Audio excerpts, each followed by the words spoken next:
to the person on this January 1st that really is looking to step into that they've always wanted, right? And they're going after those goals. What can you tell them? There's something magical about knowing that in 20 minutes, I will feel better than I do now. Are your children worth you crawling your ass to the yoga mat at 7 p.m. at night? Hey, it's Adam, and you're listening to The Adam Cobb Show. Weekly content devoted to all things fitness, finding your center, and fumbling through fatherhood. Thank you for taking the time to tune in. We hope this is a space that you come to, that you can feel connected. We're better together. Please subscribe and follow all of our social channels so you don't miss a thing. Let's listen to today's episode. Well, okay. We got Todd McCullough on the show. TMac Fitness.com. Instagram, all those things. All that good stuff, yeah. All of it. I want to talk less about fitness and less about health and wellness, which we've had talks with, but our talks have gone a lot deeper than that. So my hope today is that we say a few things that we've only said in private, and that we, at the source of who we are as brothers, we have a rich prayer life, and that is really what bonds us in a deep way. And I would say you probably would agree with that. I'm grateful that you said yes, making the drive down and being on this show. And I'm looking forward to this conversation. I'm curious, as we just finished a group prayer here, you said, I hope that this reaches someone driving in their car and encourages them. Yeah. And as this is being aired on January 1st, that person that's driving in their car and they need to have some encouragement. I'm just curious as to which ways you'd want to encourage that person right now. What's one thing you want to say to that person? I think that you're not the only one, that other people are going through this. You're not the first person to experience what you're experiencing, good or bad, that other men are going through this. And I think often men, we go through it in silence. And I think what's special about our brotherhood is that we're strong men, and also I think strong men meaning you can be vulnerable and really share. Like you and I have had some really conversations celebrating our wins, and then also like, damn, dude, like really navigating some stuff right now. And I think that for me, I think what's unique about you, Adam, and I'm just getting to know you right now through this as well, is that there's that strength and then there's that love, right? It's hard for me to go deep with someone that I don't have as much respect for, right? That I feel is too soft and mushy. And so I have to, one, respect the man, what he stands for, how he conducts his life. But then the other part is you can have those, on the surface, Billy Badass guys that have no depth, that just really just running off insecurity. And so I think this was great about you, Adam, and I appreciate about our friendship. There's strength and there's love. There's that time to, let's get your shit together. Hey, check yourself here. Check in. And it comes from a place of love. I think anytime you have these conversations with your brothers, like there has to be this foundation that it comes from a place of love, and we're holding each other accountable to that. It can't just be all, you're doing this wrong, et cetera, without from a place of love. So I think that's what's special about our friendship. Al and I were working out in the dojo. The dojo. The gym, the dojo. I don't know how long ago that was. Might have been now, like 9 months ago or so. And you had we had already worked out with a teammate. You had already met TMac before, but you called me. You FaceTimed me. Yeah. And this just came to me right now, but I'm so happy it did. And you had said, hey, how you doing? Hey, I just want to say something to you. And Al had just walked in because we were about to do a workout, and he heard what you said. And do you remember what you asked me? I think it was checking and making sure we're good. I hadn't heard from you. Yeah. Yeah. And is that it? I think that was yes. Deeper than that, though. I think it was a much deeper comment. That wasn't just like, were we good? You kind of went into like, it was a real question of like, hey. Feel free to show. I mean, I operate like that in general, just like always, there's no like, I don't do gray very well. Yeah. So I'm very much with the people like that I love know I love them, and I keep my circle really small. Because hey, are we good? Let's cool it. If not, let's talk about it. It's okay if we're not, but let's talk about it. Yeah. The way it went down was you reached out And we were talking just like, hey, yeah, how you doing? Yeah, good, bro. And you're like, hey, I just wanted to call and like reach out here. And I just hadn't heard from you on something here. And I asked you a question and I'm just wondering like, are we good? Yeah. And I remember thinking like, oh, hold on. Let me check in. Yeah.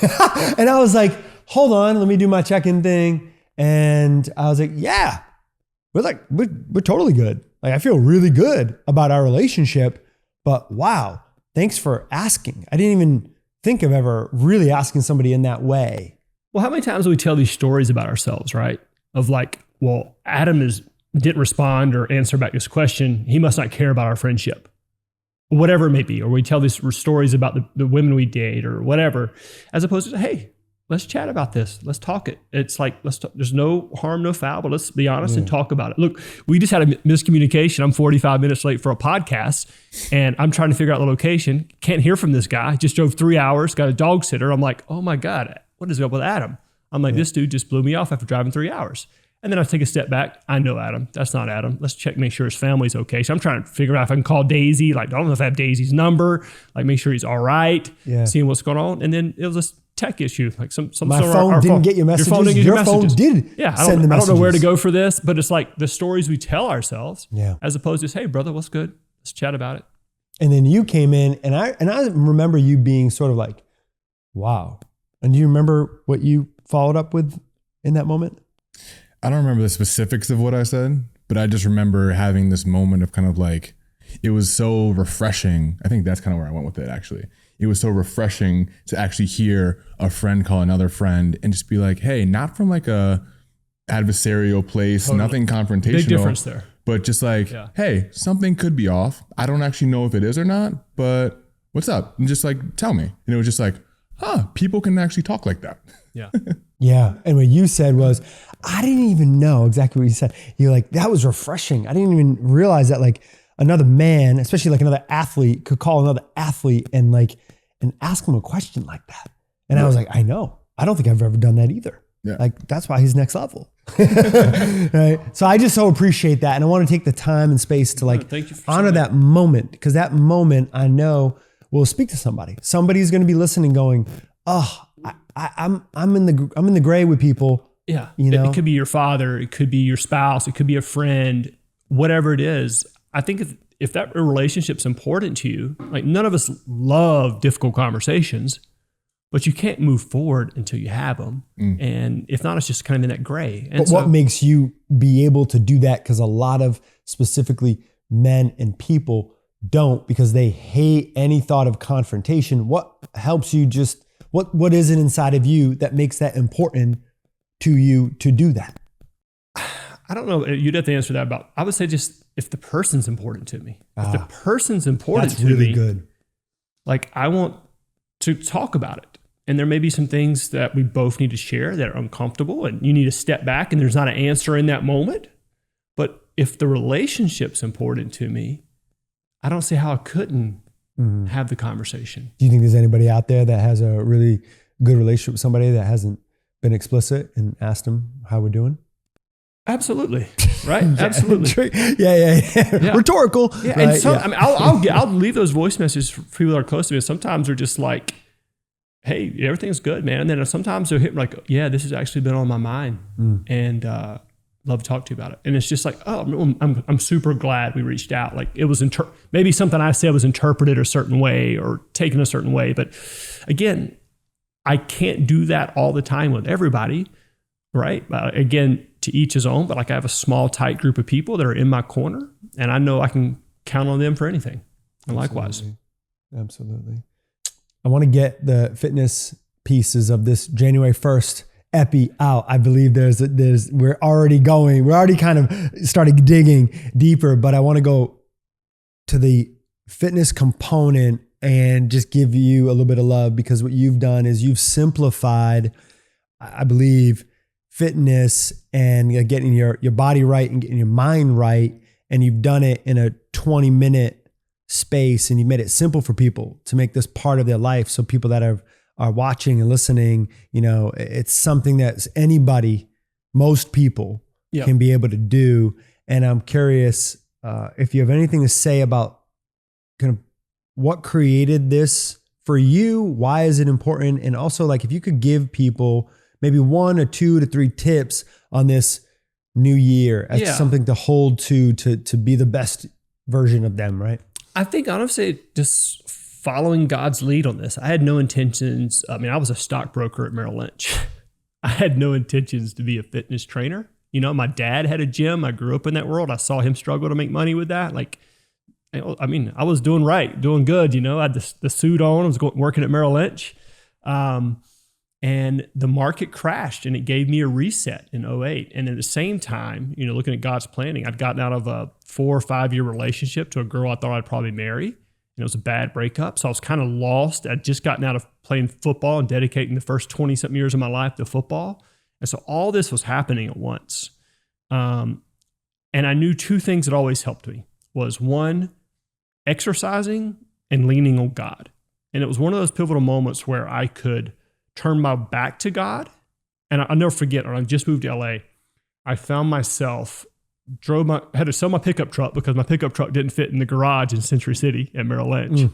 And it got a car, which only lasted a couple months. I couldn't stand it.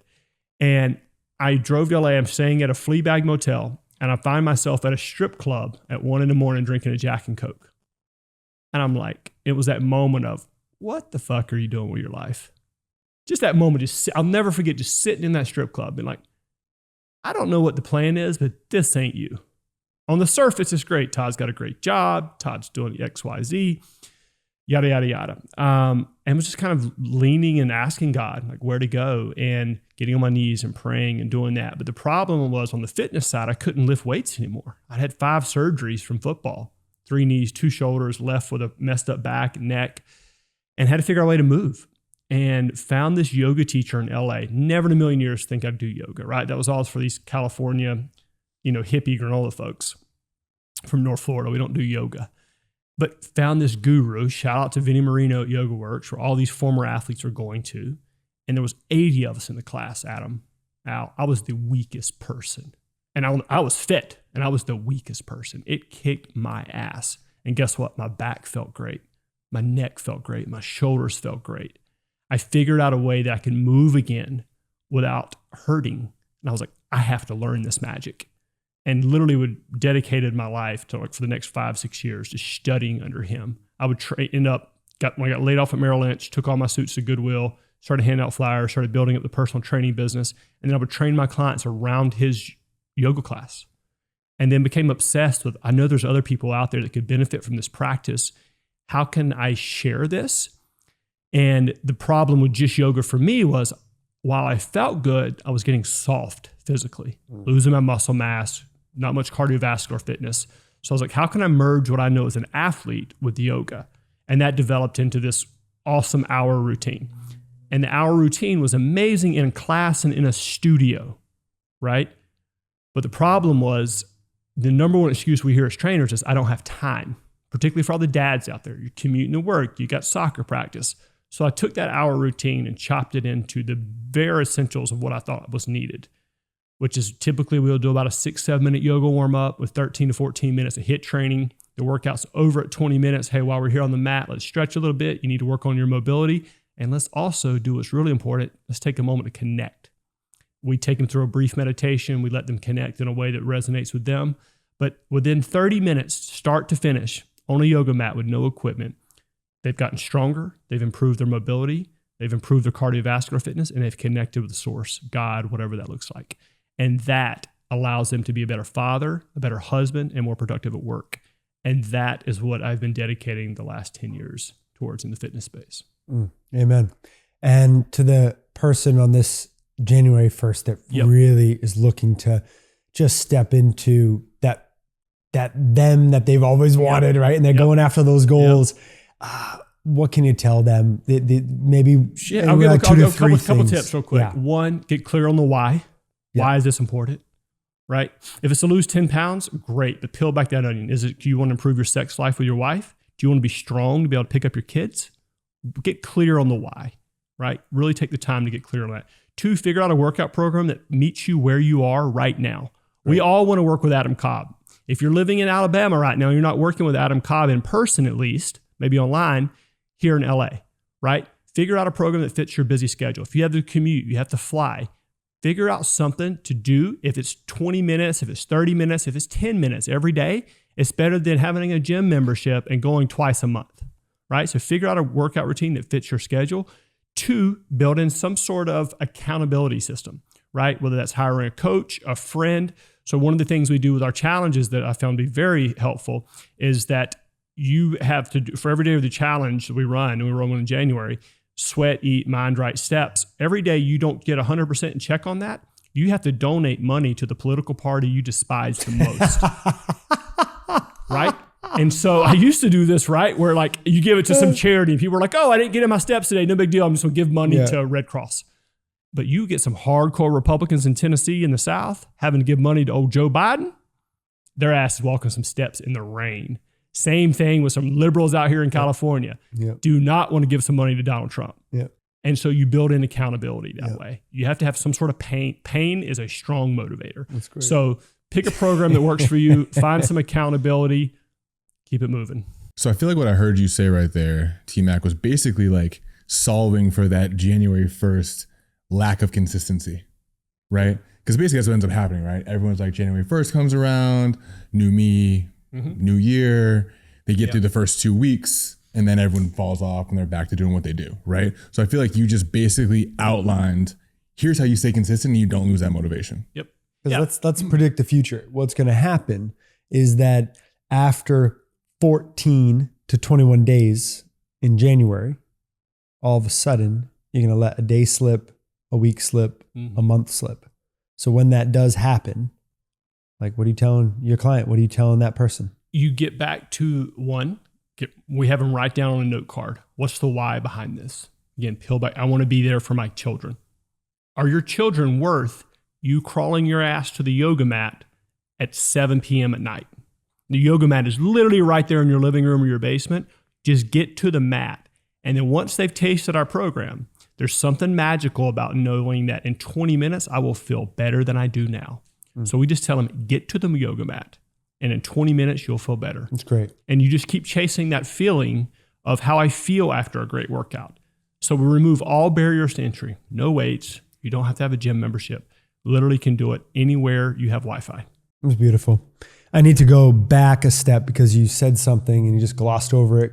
And for the sake of time, we'll make it nice and tight. You said, I played football and we all probably played football. I played high school football, caught a couple touchdowns senior year, Thanksgiving Day game. I bet you were a good little receiver. Good receiver. There you go. Tight end sometimes. Okay. And you played football and you had injury. And I want to make sure that we discuss the level of football that you played and the transition from the vision that you had because of where you were playing and the position you were and how outstanding you were and where you thought life was going to go, and just the transition as to, like, I heard you talk about Merrill Lynch and talk about yoga and talk about fitness, but what'd you do mentally in that transition to get to like this place or get to the next place? Well, so football first, transition second. I think the one thing about all of us athletes that have done it for a long time, probably why we all get each other, because you know what it's like to go through the fire, right? And so I grew up in rural North Florida, the closest mall, bowling alley, movie theater, 40 miles away, right? So it was rural South. And in that environment, a lot different than California, college football is life. Like you're either a Florida State Seminole, a Florida Gator, or a Georgia Bulldog. That's it. That's who your parents are, that's who your granddaddies are. Like, people go to football games on Saturday and church on Sunday. That's part of it. There's 93,000 people. I went and played football at the University of Florida. Coming out of high school, Florida was the number one team in the country. I was the only linebacker they signed in the country that year. So I was super blessed with an opportunity, but I dedicated the first half of my life. Like, I left home at 15, went to a boarding school to play for a certain football program, and got to learn. Like, my high school football coach was the all-time winningest coach in the state of Florida. My strength coach goes down in Florida as one of the top strength coaches, probably in the Hall of Fame.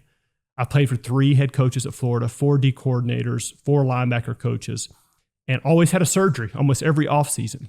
And I started most of my years at Florida. I was good enough to start, not good enough to dominate or play in the NFL. It's pretty much one of the only starters not to play in the NFL. But I think I started for the Florida Gators for a couple years. Yeah.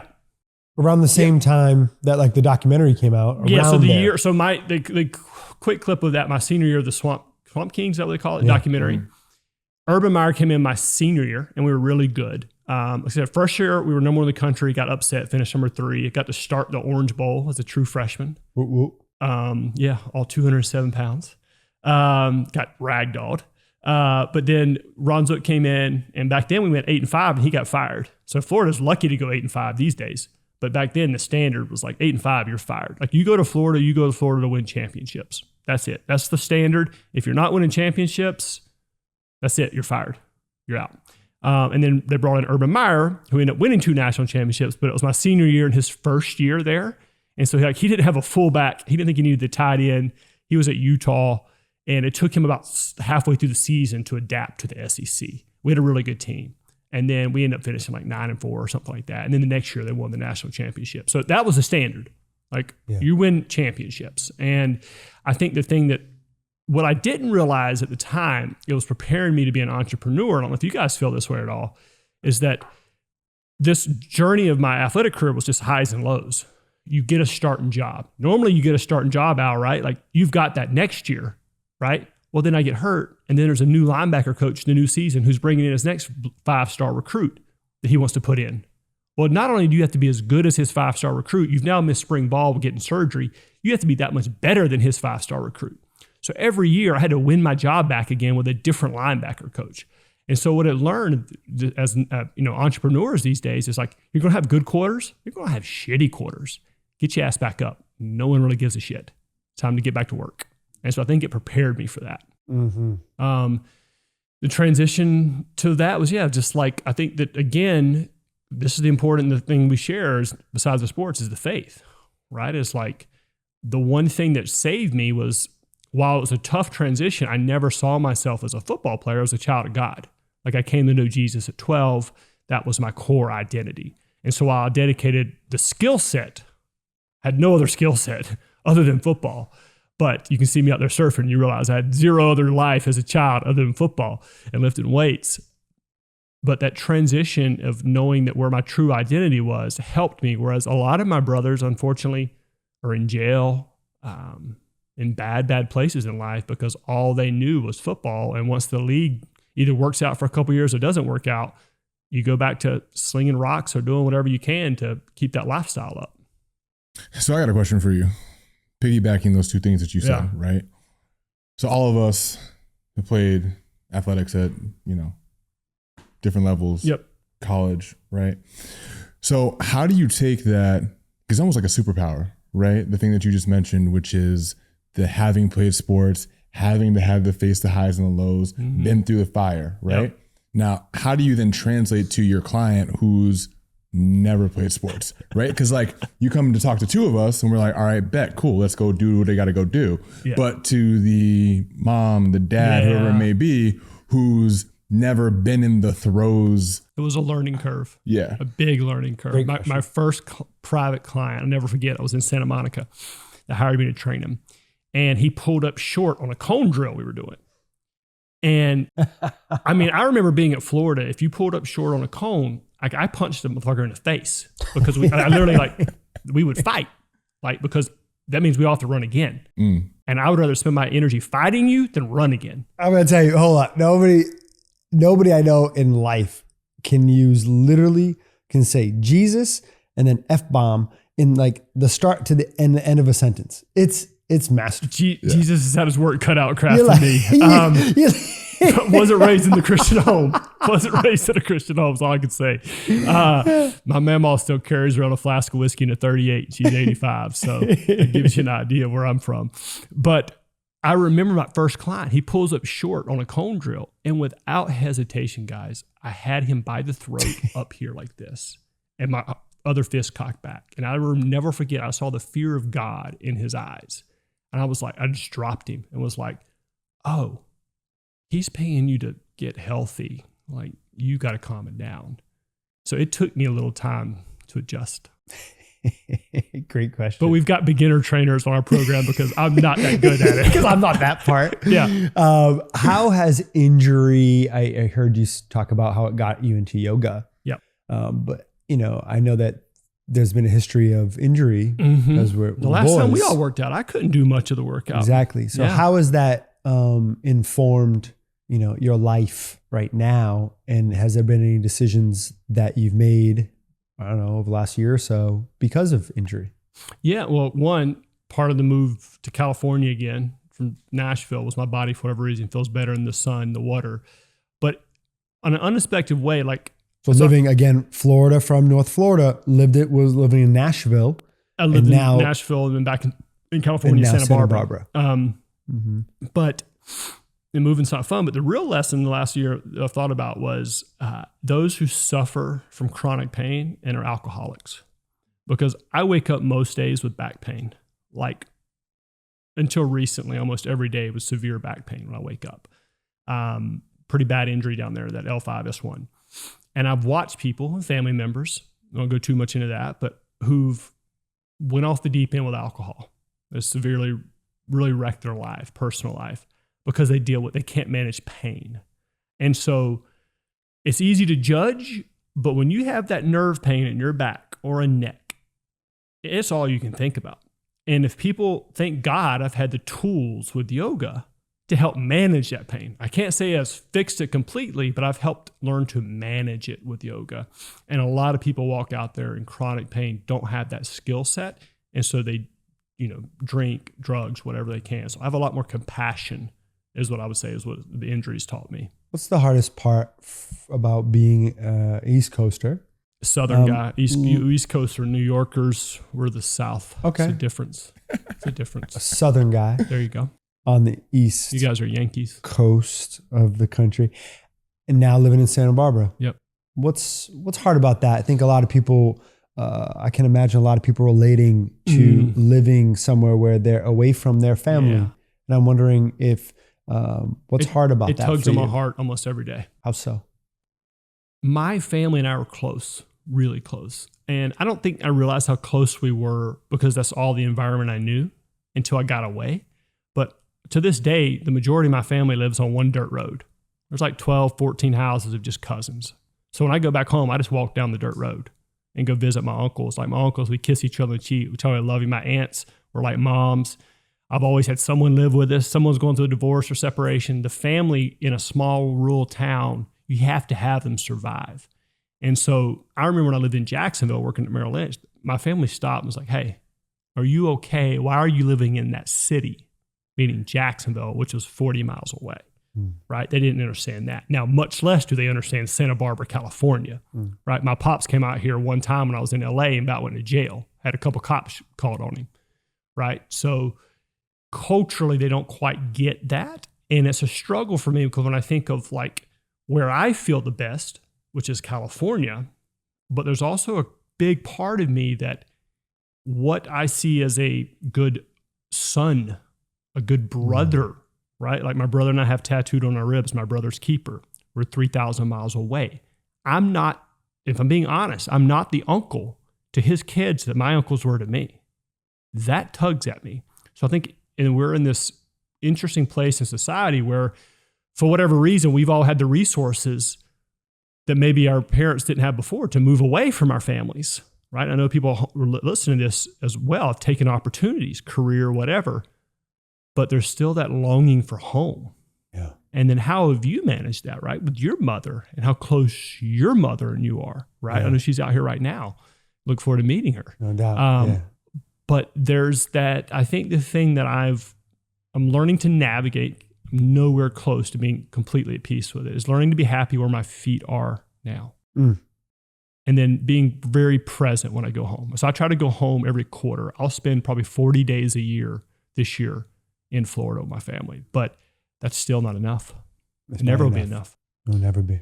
It's interesting, right? Because I feel like Adam and I talk a lot, right, about the dad guilt, which I'm going to reframe for the purposes of this episode, which is the prioritization of self. And I feel like what I'm hearing from you right now, TMac, is this idea of I guess I'm curious how do you handle that? Like, how do you work through? Because in some respects, you could say, familially speaking, you are making a selfish move. Correct. Being out here and doing what's in your best interest, right? Yeah.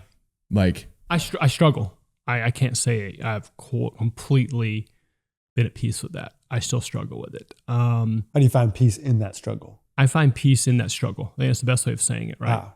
I literally, like, I go back to the basics of what we do with our program. I move my body and connect to my spiritual practice every day. Probably get in the water sometimes. I know that's a big so thing. I move and connect every day, first thing. And that's my time to pray and connect, move my body. Obviously, we all know as athletes, the endorphins we feel gives us feeling better, but then that time to soulfully connect.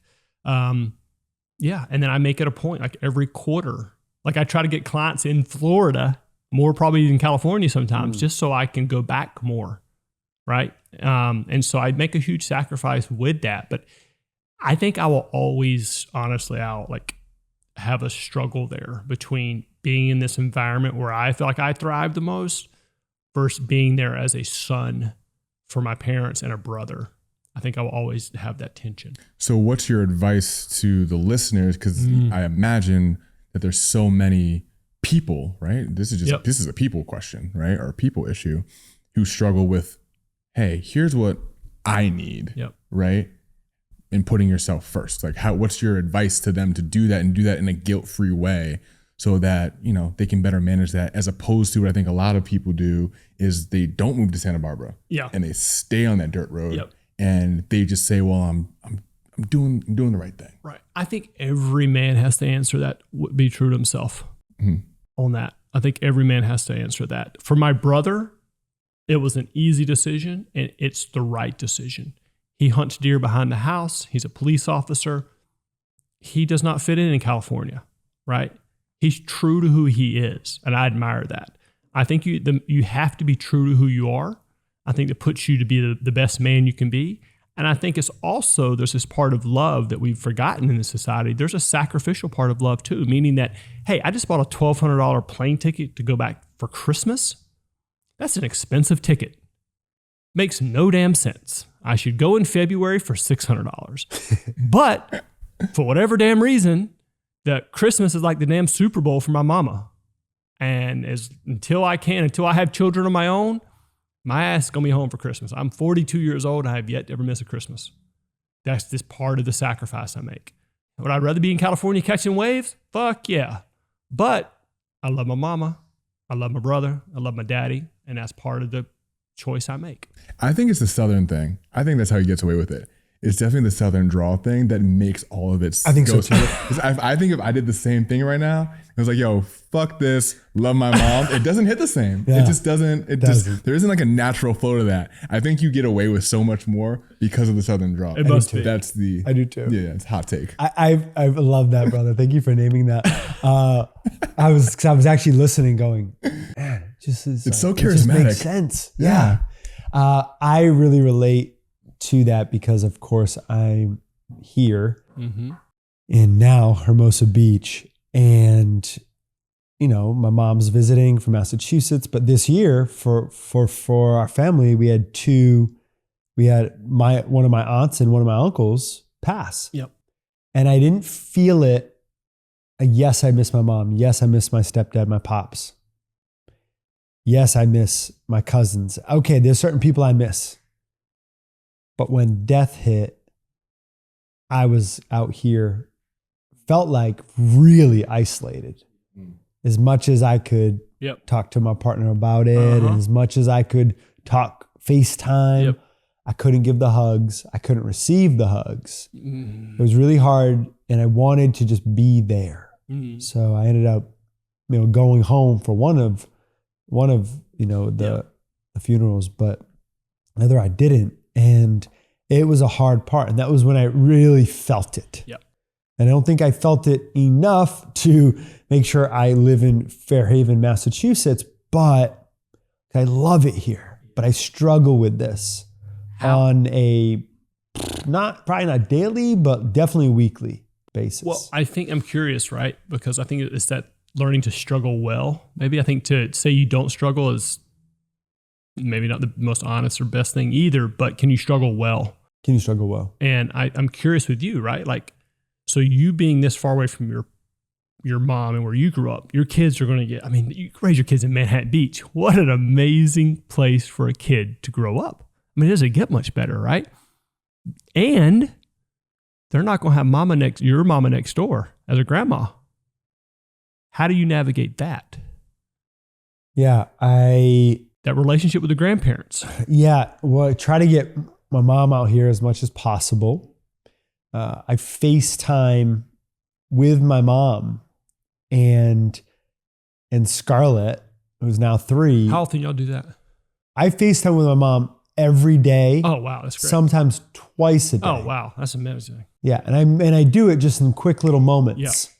Then we're talking to our men's group about it. I need to Team Nevs was really inspired. Multiple people were, because they were like, oh, that's right. I don't have to wait for the perfect time. Yep. You know, I hit my mom like, okay, I'm cooking something. Bing. So we just, and to her credit, she always picks up. Yep. Even if she's in a store cashing out at register, she picks up, because she's like, I never not want to pick up. Right. And I'm just grateful that like, I can receive the call. You see all these Instagram posts where like you see mom, dad, and it's like, if you still get this call, one of these calls or both, consider yourself lucky. Right. And like my mom also considers herself lucky that she's, to pick up, and that I want to call her. She'll say that a lot. Hey, I have to love you. Yeah. I don't have to like you. It works the same in return. Mm-hmm. You have to love me, but you don't have to like me. And she'll say like, Adam, I'm so happy that you like me too, because we're like best buds, Yeah. But so I would say that helps. And I try to do things that like tap into being here. So like I try to, if I'm having a hard time with family, maybe I FaceTime, but then I also get my butt, like my toes in the sand. Yep. I go touch the ocean. I go remember like a part of why I'm here. Yep. That's a part of why I'm here. I love that. I feel connected to God. I feel connected to ground. For me, I feel very centered in this space. I think what's great for you, and you've helped me in this kind of in this this process, and a lot of it I owe to you, is you're talking about you do the FaceTimes, you do that stuff, and you take time to connect to the soul and the spirit. Because what happens when we long for a loved one, the soul is not at peace, and we find peace in the soul. And so one of the things that I've adopted from you is I sit there on my little balcony, on my little yoga mat, I close my eyes, put my hand on my heart, I put my other hand on my belly, and I just breathe. And then I connect for a couple minutes, and I ask myself the 2 questions. And I think I got this, it wasn't Brene Brown. It was one of these female, leaders out there. And I went to a workshop, and it was 2 questions I do at the end of this. And it was, what do you need to let go of? And then what do you need right now? Those 2 questions. Byron Katie, I think that's where I got it from. I went to one of her workshops, and that really helps, because in those, for example, a great story about mom was having a heart surgery recently, and I want to be the son who drives my mom to the hospital. Oof, yeah. Right? I want to be the person when she wakes up to hold her hand, let her know she's all right. I wasn't there. I was in California, right? And so while I knew this in the back of my mind, I was struggling with it. I didn't realize how much. And then I did that little, I call it like a soul check-in, right? The part from you, part from Byron Katie. And I asked myself the question, I was even fine during the moment, but I asked myself the question, what do I need to let go of? And what do I need? And then I just thought of my mother and just bawled crying. Grown man just bawling crying. And I felt amazing afterwards. I felt 10 pounds lighter, like I just lost 10 pounds, because the body keeps score, as we know in fitness, right? And my body was holding into that guilt for not being there for my mother. But I knew my aunt. I talked to my aunt, her sister was taking her. I checked in with my aunt throughout. I did what I could and learned to find peace in that. So it's that struggling, right? Well, I was struggling, but I learned to struggle well. I think that's what provided that release, that emotional response. Not drowning out what the soul needed in that moment. I could have hit a bottle of whiskey, right, and numbed it, but I checked in, right? Part of what you taught me, right? Put the hand on the heart, check in. And even sometimes you don't even know what you need, the soul knows. And taking those moments to be still my body and soul knew what it needed to let go of. And that was that guilt in that moment and being at peace. And I mean, I'm kidding you not. If I had a scale, I felt like I weighed 10 pounds lighter. Wow. That much better. If you cried right now, it would be a bonus. I will not cry. Okay. Don't cry. Men don't cry. I bawled like a baby. I bawled like nonstop on a balcony in Santa Barbara by myself. And But let's not, Gene, Q tier. but let's not gloss over that though, right? Like, I love this idea of like, what do you need to let go of? Yep. Right? Like how many people are just out there holding on to shit that they don't need to hold on to? Part one. Part two is like you said, I know we had a nice little laugh here about, you know, men don't cry, but like how refreshing is it just to let the waterfalls of emotions just kind of like. I'm not joking when I say I felt 10 pounds lighter. Like I felt incredible by crying, and I never cry ever. Like I'm the type of guy that has like zero empathy. Like if I see a dead guy on the side of the road, I'm like, damn, must have been rough. Like that's not normal for me. I bawled like a baby and I felt so much better. But I mean, as part of what you do a really good job, and it was that I had to put my hand on my heart and I had to get still, get away from the phone, get away from the noise, and to check in. And then those two questions, again, I hope I give the right credit, Byron, Katie, after you get still, what do you need to let go of and what do you need in this moment? Also interesting, that idea of like soul knows, right? Yep. And it's interesting, right? Because I think so many times we find ourselves, and it's good to have like good support systems, and it's good to like ask questions and all this stuff, right? And I feel like we live in a world full of information. You hop on your IG, we were joking about that before we got on here, right? The algorithm will tell you exactly what you want it to tell you, right? But I think it's such an interesting idea and concept of just like the ability to like, you have your answers, right? All that's right here. And so I think if I had to take two things away from what you just said, right, and to provide it to the listeners, is that idea of like, one, you're probably far more intuitive than you think, right? And you probably have a lot more answers to what you need than you probably imagine. And also it's like, it's okay, right? It's okay to just like be where you are, feel what you feel, and to release what you don't need anymore. Yeah. Right? Well said. And so I think if anyone were to have a takeaway from this moment, right?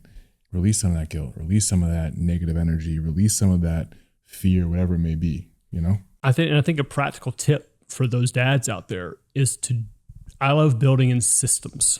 Like I told you, I move and connect first thing as part of my system. But for a dad out there, before you go home and walk in your door, you choose the attitude that you go home with.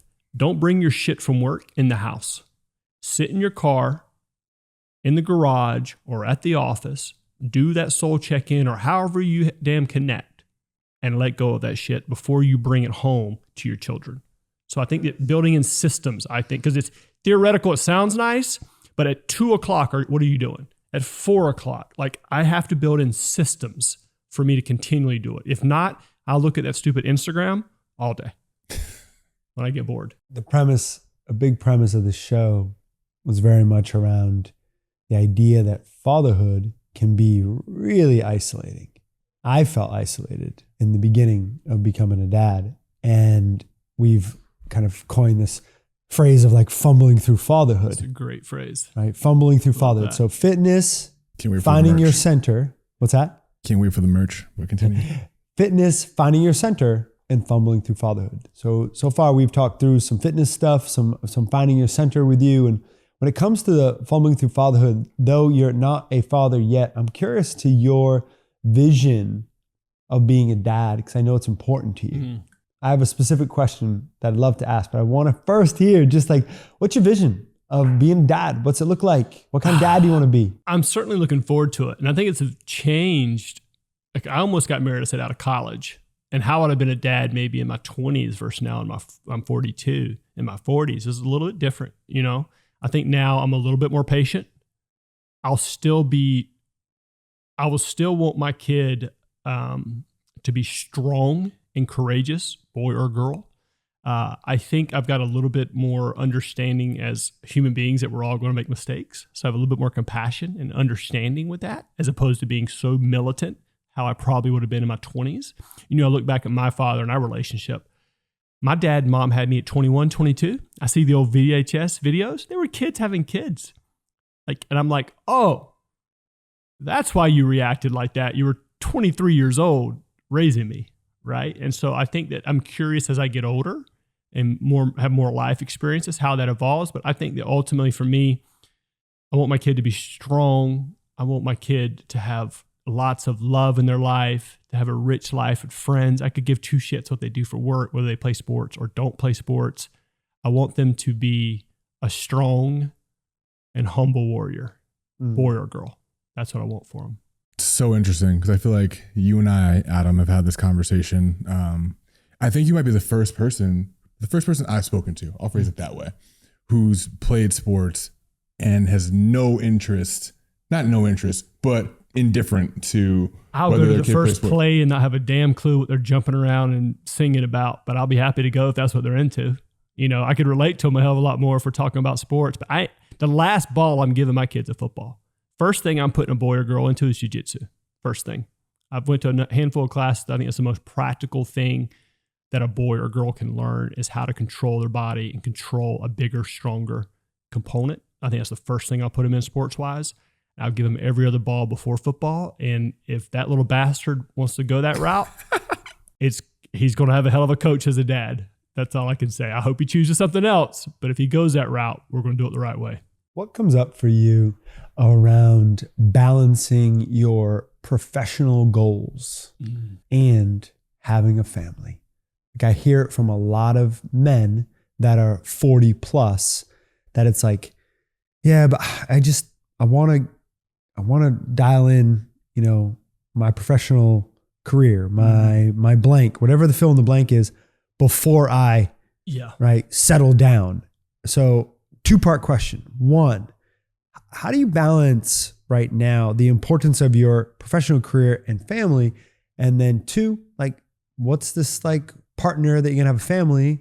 Like, what are like maybe 2 or 3 top traits that are really important to you? Yeah. So I think it's another thing I'm navigating, right? And, you know, I'm 42. I thought by now I'd be worth millions of dollars, right? I have not hit the financial expectations I've had of myself. I would say that I'm very fortunate that years ago I feel in alignment with what I do for work.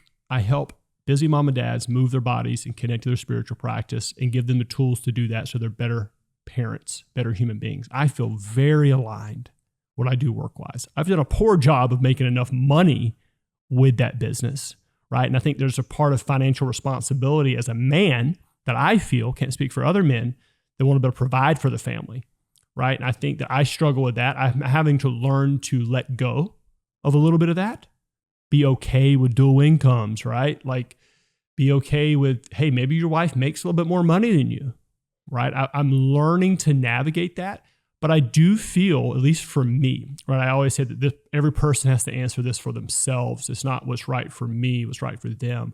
I do need to be more successful financially, I think, for me to feel more of my role as a man is settled, if that makes sense. Doesn't mean I can't start having a family, but I don't think there's ever going to be a lack of drive. I would expect more of a drive as a father. Yeah. Part 2, when it comes to a female companion, a partner, a mother of your children, what's important to you in partnership? 1 or 2 things, and what's important as a mother of your children? Partnership, I mean, it's what we all want, right? It's your best friend that you also want to fuck. I mean, it's pretty simple. Love this episode. It keeps getting better and better. I mean, it's Gene's like beep. Anyone beep. saying what else is full of shit. Your best friend that you happen to want to have sex with. I mean, that's... No, keep it how you said it, dude. No need to change. It's fine. Okay. That's on the partnership side. Someone to laugh with, someone to do life with. That part for me, I want to be financially successful. No question. I like nicer things, but someone to go camping with, someone to go surfing with, like the little simple things in life that we can laugh through, those are special to me. I think that having someone who's athletic, athletics is a big part of me. It'd be weird for me not to share that. Not saying it's a must. I have to be with a woman who seeks God. I think it's one thing that's changed from my 20s to 40s is like, if you'd asked me in my 20s, like she had to be a Christian. I would say at this age, I have come to know God through Jesus. But what's important to me is that my wife seeks God And I believe that God is bigger than what I may know and can reach her in different ways. And so if she seeks God, that part's important to me because I want to raise a family in a house that seeks God, right? That's part one. And then the second question, what was the second part of the second part? How the partner that you're looking for as far as regarding traits in being a mother. Yeah, I think that's important. Right. You can definitely have the sexual chemistry with a girl here in Hollywood that you do not want to be your baby mama, right? Damn sure don't want that. Godless Jezebel. But so I think someone who is, I think a big piece of what I've seen from successful marriages is this husband and mother is this idea of a team, that there's this, yes, you have to take care of yourself. Yes, you need to still work out. Yes, you still need to take, fill your cup. And today you may have to make a choice of what's best for the team and not you. And I think that characteristic for me is important when I'm building a family with a woman, is understanding that we are a team and that the Team McCullough household comes before me. I think that's a big piece. When I first started working with athletes, my very first NBA athlete that I worked with was JJ Redick. Damn good one. Great shooter. But more importantly, I thought, and I had no experience with this. I had no experience. I was not married.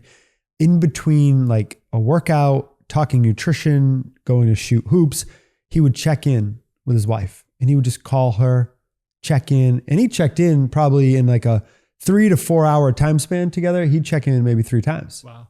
And I was blown away and I didn't understand it because I was like, why do you do that? Like you're either in or you're not. And he showed me through example that this is what being committed and just all in looks like. And his ability to check in and just simply say, hey, how are you? Just checking in. Just wanted to say, I love you. Keep going. It was so powerful. And it's really provided a great example. But something else he told me, and it was a way that he was living his life then before he had children. He said, every day I try to live this life like it's a reality show, and my children, my future children, are watching me now. That's great. So my question to you is, as you're living your life now, knowing you want to have a family, a wife, maybe a couple kids, you want to be a dad, like, what are you doing now that's making those future kids and your future wife proud? Yeah. So I'm keeping almost a daily journal, not every day, but I'm keeping a journal that's completely raw. Just, if you read it, you think I was a madman. I say that because I've thought about at one point sharing it with my children to be like, hey, you see dad now? This was dad when he was your age and what he was struggling with and going through.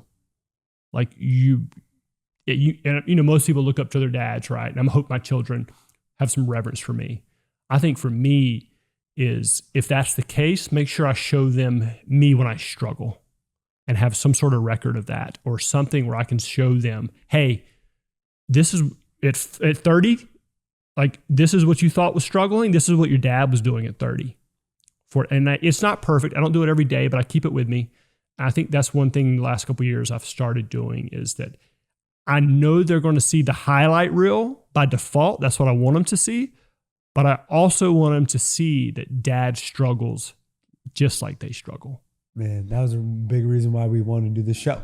We wanted to, at the very least, obviously make a difference, but like have our kids watch what it was like, when they were really young and we were going through these dad struggles, because they'll be at that stage, right. Now we're documenting this journey. It's just a generational difference. I think older generations are super comfortable with you not knowing the backstory. And then it's like, maybe you discover something at the funeral, right? And you're going through dad's stuff and you're like, oh, here's an old picture or here's something, but it's not something that like they're looking to like supply you with. Right. Whereas I feel like our generation learning from that, right? Having had enough discoveries of those pictures in the attic, right? Want them to have that kind of understanding of like, hey, here's what happened. Here's what you experienced.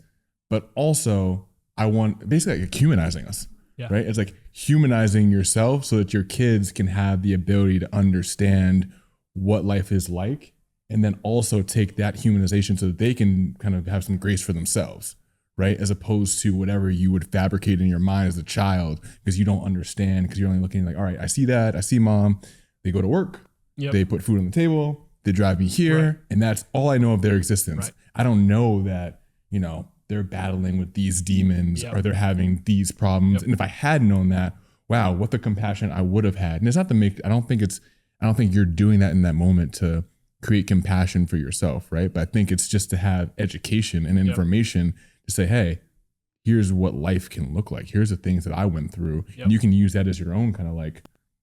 It's first, selfishly, it's a brain dump for me to get out everything on my head. It's a brain dump. Maybe that's something they can relate to. But the reason I thought of it was like, let's say your children see a photo of you taking them on whatever vacation, ski trip, whatever it is, right? God, dad was so great. What they don't know is what dad was dealing with in their car ride going through his head during that drive, or what him and their mother was dealing with, or whatever it may be. They just see that photo when they're 8 years old. Oh, dad was the hero dad. Dad was always together. But they don't see what that car ride, that conversation was like with the spouse just before that, of how much of a struggle or whatever, a fight, whatever it was, the finances, whatever it may be. They just see that photo. And so I think that this is what's great about what you guys are doing, is that your children will have a little bit of a vision of what it was like for you guys. Well, it's more of as I was listening to you, it's more of a realistic expectation of what life is going to look like, right? To your point, I think that's a great way of saying it, right? Like you look at the photo, you see you're on your way to Tahoe. Dad was great, right? But like, then that's what you're envisioning for yourself. You're like, oh, well, I have to be so buttoned up. I have to be the guy who's always on time because my dad was da-da-da-da-da. And then it creates this false sense of what life actually looks like, as opposed to, as what we're talking about here, is the idea of like, no, it's okay that you had a shit day. It's okay that you cried in your car. It's okay that you were mad at the barista. It's okay that these things didn't go your way. Still tip your barista though. But yeah, I think it's just a good framework of like, you can see, like you said, the highlight reel and all the things that, you know, you want them to see, but also it's like, let's add some context to that, right? Well, I'm curious, do y'all see that context too when they're older and ready for it, right? Because we talked about too, like what are we willing to share? What are we not willing to share? Because to me, like when I'm going through it, right, and I'm going through a certain struggle in life, I don't share that until after I'm on the other side. So I think too, right? And so it's like your children, you still need to be the leader of that household. So it can't just be like, it's daddy's acting like a shithead today, but it's all right to feel your emotions. Like you still need to be the leader of your household and walk through and take ownership of your mindset that day. And when they get older, maybe you can share with them how you navigated that. Yeah, it's good. Does that make sense? Like it does. I might give you some pushback on that. Okay, go for it. Simply from the standpoint of, you know, because that assumes, right, that as soon as you walk through that door that you're always going to get it right, right? And there's going to be those days where you do your best, you have your systems in place, you have your processes, and you walk through and it's still shit. And there's going to be that moment where, you know, you're just frustrated, whatever that frustration looks like, right? You're right. And I have had more times than I care to admit where I've just been in a foul mood, right? And my daughter or my son will call me out, right? And then I sit down, I'm like, you know what? Or I'll do something and I'll be like, you know what? Everybody come here, right? Daddy was in a bad mood. Daddy was frustrated. Here's why, Daddy. I don't give them their 4 and 3, right? I don't need to give them the full details, right? But I can admit that I got it wrong, right? Or I can admit that I was in a bad spot when said thing was going on. I think that's key to what you're saying is like you're still acknowledging the moment. Maybe I wasn't clear on that. Like I love, like my cousin in Nashville, they have, a lot of families do this. And I think it's great is they sit on the dinner table and like, what are the highs and the lows of the day? And I think it's sometimes helpful, right, to hear the dad, like, Daddy had a rough day too, right? You know, work, something happened at work or something. And then you said the kids like, oh, it's okay to have a rough day. Like you said, it's okay to cry in the car, right? Daddy's had a tough day. So I do think that by all means, I think sharing at that level is fine for sure. This is it's pretty cool to talk to you, Todd, about fatherhood, because you're not a dad yet, but I know how important it is. Anybody want to be my baby daddy? I know how important it is for you, right? Like, let's go. And then one last thing here, you know, aside from all the people that are going to be commenting, like hands up and everything. Yeah, hands up, put your hands up if you want to be TMac, maybe not. Question. Discovering that unknown dad within you. So I know TMac, I know trainer Todd, I know yoga Todd, I know prayer Todd, right? I don't know dad Neither Todd. do I. And neither do you. So, like, what excites you most about getting to know this part of you that you don't know yet, this dad Todd? I think I've started, I've always known I want to be a father. Yeah. I've always wanted to be a dad. Family's huge for me as part of what I would say is an idea of a successful life for me. For some people, it's not that way. For me, it's always been having a family. Highest level of success, way more than football or anything else. I've had more moments as I've gotten older that have been kind of those little paths, like keys to the inside of the future, right? I'm like, so not this past Thanksgiving before, I'm in Nashville, and my buddy has some injuries, and we were going to go for a jog before we ate Thanksgiving dinner. So it was Thanksgiving Day that morning. He's got 2 young stud little athletes, and he couldn't go for a run with his kids because he was hurting, but he was going to go for a walk. And I was like, I'll take him. And so I took him through the ringer through a trail run, and the little kids were keeping up with me the best they could. It was great. And they were pushing, they were digging deep. It was so cool because they were pushing themselves to run with Uncle Todd, so to speak. And it was so amazing to watch this little journey of these boys starting to tap into becoming a little man, right? Of like, it's okay to push when you're tired. It's okay to run with a stitch.